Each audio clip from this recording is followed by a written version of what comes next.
नमस्कार दोस्तों आज हम एक ऐसे सवाल पर बात करने वाले हैं जो शायद सुनने में अजीब लगे लेकिन सोचने पर मजबूर कर सकता है।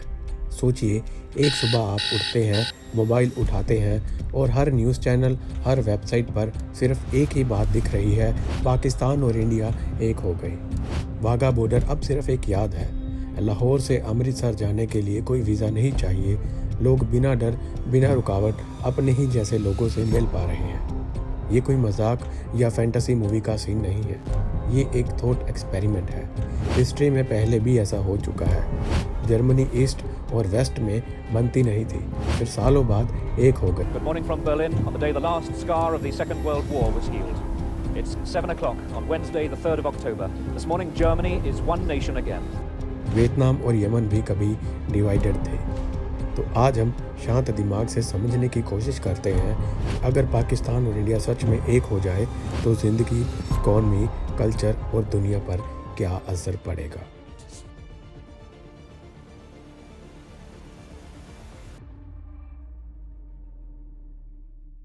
दोस्तों, सबसे पहले बात करते हैं इकॉनमी की, क्योंकि किसी भी देश की असली ताकत उसकी अर्थव्यवस्था होती है। अगर इंडिया और पाकिस्तान की इकॉनमी एक हो जाए तो ये दुनिया की सबसे बड़ी इकॉनमीज़ में से एक बन सकती है। इसका मतलब है ज़्यादा फैक्ट्रीज़, ज़्यादा बिजनेस और ज़्यादा नौकरियाँ। आज जो सामान इंडिया से पाकिस्तान जाता है वो अक्सर तीसरे देश के थ्रू जाता है। इससे टाइम और पैसा दोनों वेस्ट होते हैं। एक देश होने पर यह प्रॉब्लम ख़त्म हो जाएगी। मुंबई का स्टॉक मार्केट, कराची का पोर्ट, बेंगलोर का आईटी सेक्टर, हैदराबाद की फार्मा कंपनीज और लाहौर की टेक्सटाइल इंडस्ट्रीज सब एक दूसरे को सपोर्ट कर सकती हैं। इंडिया टेक्नोलॉजी और मेडिसिन में स्ट्रॉन्ग है, जबकि पाकिस्तान एग्रीकल्चर और टेक्सटाइल में। दोनों मिलकर दुनिया के सामने एक स्ट्रॉन्ग मैन्युफैक्चरिंग और एक्सपोर्ट हब बन सकते हैं। स्मॉल बिजनेसमैन, ट्रेडर्स और स्टार्टअप्स के लिए नया मार्केट खुल जाएगा। लोग एक शहर में काम और दूसरे शहर में बिजनेस कर पाएंगे। दोस्तों, अब हम बात करते हैं स्पोर्ट्स की।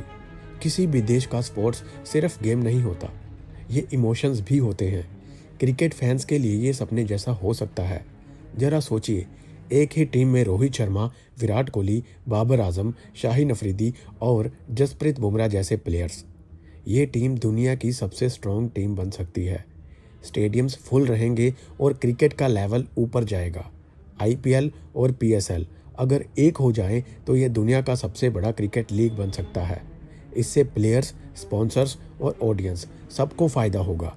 सिर्फ क्रिकेट ही नहीं, हॉकी, स्क्वैश, कबड्डी और रेसलिंग जैसे स्पोर्ट्स में भी कंबाइंड टीम वर्ल्ड लेवल पर बेटर परफॉर्म कर सकती हैं। स्पोर्ट्स के जरिए लोग एक दूसरे को समझने लगेंगे, जो ट्रस्ट बिल्ड करने का एक स्ट्रॉन्ग तरीका हो सकता है। दोस्तों, अब हम बात करते हैं कल्चर, फिल्म्स और खाना, मतलब दिलों का कनेक्शन। दोस्तों, कल्चर किसी भी देश की रूह होती है। इंडिया और पाकिस्तान का कल्चर ऑलरेडी काफ़ी मिलता जुलता है। म्यूज़िक, फिल्म्स और ड्रामा लोगों को और पास ला सकते हैं। एक्टर्स और आर्टिस्ट बिना वीज़े के काम कर सकेंगे। आतिफ असलम, राहत फ़तेह अली खान जैसे सिंगर्स हर शहर में कॉन्सर्ट कर सकेंगे। वेब सीरीज और फिल्म्स में नई कहानियाँ आएंगी जो दोनों देशों की शेयर्ड हिस्ट्री और इमोशंस को दिखाएंगी। और फिर आता है खाना, जो कि लोगों को सबसे ज़्यादा जोड़ता है। लाहौरी निहारी, कराची बिरयानी, हैदराबादी बिरयानी, अमृतसरी कुलचा और पेशावरी कबाब सब एक ही देश में इजीली मिल सकेंगे। फूड टूरिज़्म एक बड़ी इंडस्ट्री बन सकती है। लोग सिर्फ खाने के लिए शहर शहर घूमने लगेंगे। उर्दू और हिंदी पहले ही काफ़ी मिलती जुलती हैं। लिटरेचर, पोइट्री और बुक्स के जरिए एक नया गोल्डन पीरियड शुरू हो सकता है। पर सच तो ये है कि अगर पाकिस्तान और इंडिया एक होते हैं तो सबसे पहले और सबसे ज़्यादा चैलेंजेस इसी स्टेज पर आएंगे। सबसे पहला चैलेंज होगा आइडेंटिटी का, क्योंकि लोगों की पहचान धर्म, भाषा, कल्चर और इतिहास से है। पाकिस्तान एक इस्लामिक रिपब्लिक रहा है, जबकि इंडिया एक सेकुलर डेमोक्रेसी। इन दोनों मॉडल्स को एक साथ लाना काफ़ी मुश्किल होगा। कॉन्स्टिट्यूशन कैसे बनेगी, कौन से लॉज कॉमन होंगे और कौन से रीजनल रहेंगे, ये सवाल आसान नहीं है। दूसरा बड़ा इशू होगा पॉलिटिक्स और पावर शेयरिंग का। इतनी बड़ी पॉपुलेशन को मैनेज करने के लिए फेडरल स्ट्रक्चर को दोबारा डिज़ाइन करना पड़ेगा।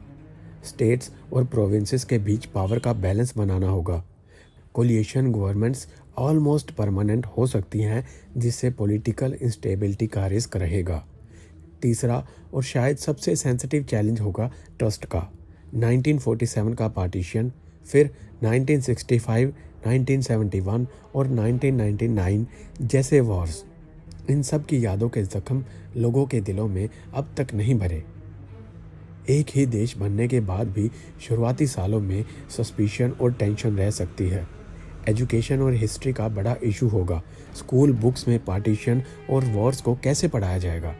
सच और सेंसिटिविटी के बीच बैलेंस बनाना होगा ताकि नई जनरेशन नफरत के साथ बड़ी ना हो।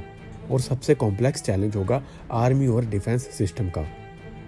दोनों देश न्यूक्लियर पावर्स हैं, उनकी मिलिट्री ट्रेनिंग, डॉक्ट्रिनस और कमांड स्ट्रक्चर अलग हैं। इन्हें मर्ज करना टेक्निकली और इमोशनली दोनों ही तरह से बहुत मुश्किल होगा। अब हम बात करते हैं इसका दुनिया पर क्या असर पड़ेगा अगर इंडिया और पाकिस्तान एक हो जाते हैं। तो दोस्तों, अगर इंडिया और पाकिस्तान एक हो जाते हैं तो इसका असर सिर्फ साउथ एशिया तक सीमित नहीं रहेगा। पूरी दुनिया की जियोपॉलिटिक्स हिला देने वाला ये एक बड़ा इवेंट होगा।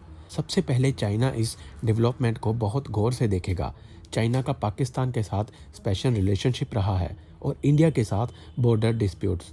एक यूनिफाइड इंडिया पाकिस्तान चाइना के लिए एक बहुत बड़ी स्ट्रैटेजिक चैलेंज बन सकता है। उसे अपनी फॉरेन और डिफेंस पॉलिसीज़ दोबारा सोचनी पड़ेगी। अमेरिका के लिए ये एक मिक्स सिग्नल होगा। एक तरफ साउथ एशिया में स्टेबिलिटी और एक स्ट्रॉन्ग डेमोक्रेटिक पार्टनर उनके लिए फ़ायदेमंद हो सकता है। दूसरी तरफ इतनी बड़ी और सेल्फ रिलियंट पावर जो अपनी इंडिपेंडेंट फॉरेन पॉलिसी चलाए, अमेरिका के लिए अनकंफर्टेबल हो सकती है। मिडल ईस्ट कंट्रीज़ के साथ रिलेशंस भी नए फॉर्म में आएंगे। गल्फ नेशन में काम करने वाले इंडियंस और पाकिस्तानी वर्कर एक ही कंट्री के सिटीज़न होंगे, जिससे रेमिटेंस और लेबर डिप्लोमेसी में बार्गेनिंग पावर काफ़ी बढ़ जाएगा। यूनाइटेड नेशंस, G20 और दूसरे ग्लोबल प्लेटफॉर्म पर इस नए देश की आवाज़ का वेट काफ़ी ज़्यादा होगा।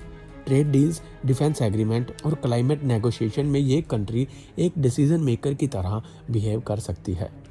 अब हम बात करते हैं ग्राउंड रियलिटी की। इस बड़े पॉलिटिकल और ग्लोबल चेंज का सबसे ज़्यादा असर पड़ेगा आम आदमी की ज़िंदगी पर। सबसे पहले ट्रैवल और टूरिज़्म आसान हो जाएगा। लोग बिना वीज़े के कश्मीर, गोवा, राजस्थान और नॉर्थन एरिया में घूम सकेंगे। टूरिज़्म से लोकल लोगों को रोज़गार मिलेगा और छोटे शहरों की इकॉनमी स्ट्रॉन्ग होगी। एजुकेशन और जॉब्स के मौके बढ़ेंगे। स्टूडेंट्स को ज़्यादा यूनिवर्सिटीज़ और इंस्टीट्यूशन चूज़ करने का ऑप्शन मिलेगा। यूथ अपने ही देश के अलग अलग शहरों में अपॉर्चुनिटीज़ ढूंढ सकेंगे बिना फ़ॉरेन जाने की मजबूरी के।